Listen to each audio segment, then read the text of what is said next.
Hey everyone, welcome to another video where I'm going to show you how you can connect your subquery node to subquery playground or the GraphQL graphical GUI interface.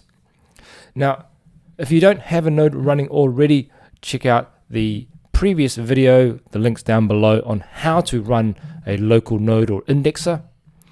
You'll see that I've got this running already, so I'm going to open up another terminal here,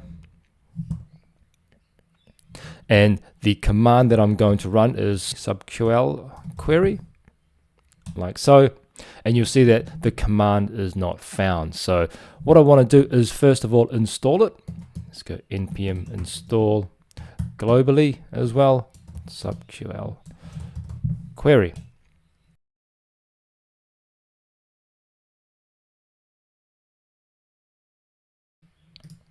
Okay, so now this is installed, let's try the command again, subql query, and you can see all the different flags appear.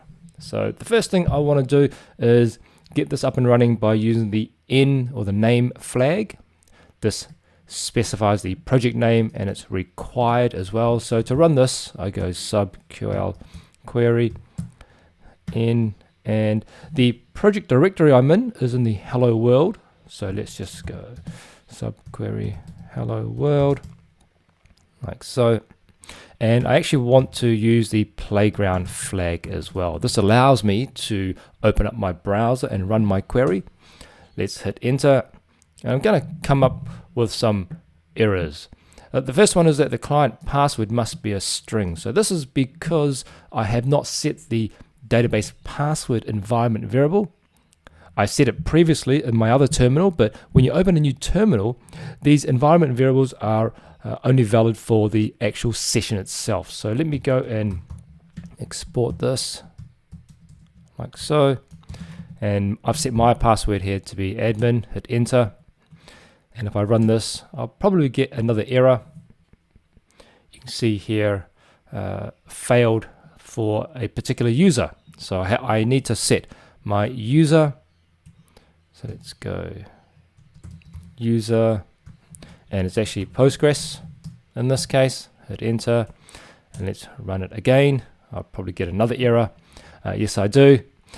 Port 3000 is already in use. That is correct, because you can see in the first tab here, the node is already running, and this is using port 3000. So I'm going to have to again set another parameter, port. Let's go 3001 for instance. Hit enter, and now fingers crossed, let's run this. There's another issue here. So it says we're requesting to use this particular schema, subquery _1, but it couldn't be found. But it looks like that the playground is running.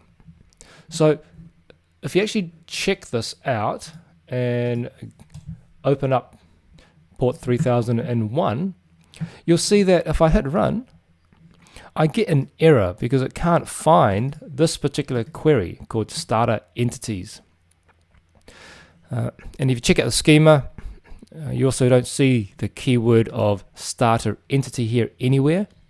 That is because I haven't pointed subquery playground to the right schema as indicated in the error. So I need to cancel this, and I need to go and specify the database.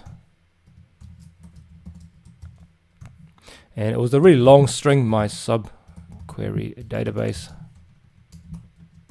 like so. And now if I run this again, hopefully I should be error free. And indeed I am. So the GraphQL engine is running. I've got my node running. So let's go back into my playground, hit refresh.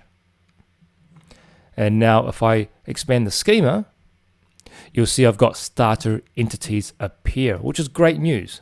So these are all the various endpoints that I can connect to. So if I hit run, it's successful. I've got the ID and the block height. This aligns with the output in my node. So I'm at 35,000 at the moment. So hit run, 35,078. So there you go. A very quick video showing how you can connect the subquery GraphQL playground to your node in a handful of steps. Catch you on the next video.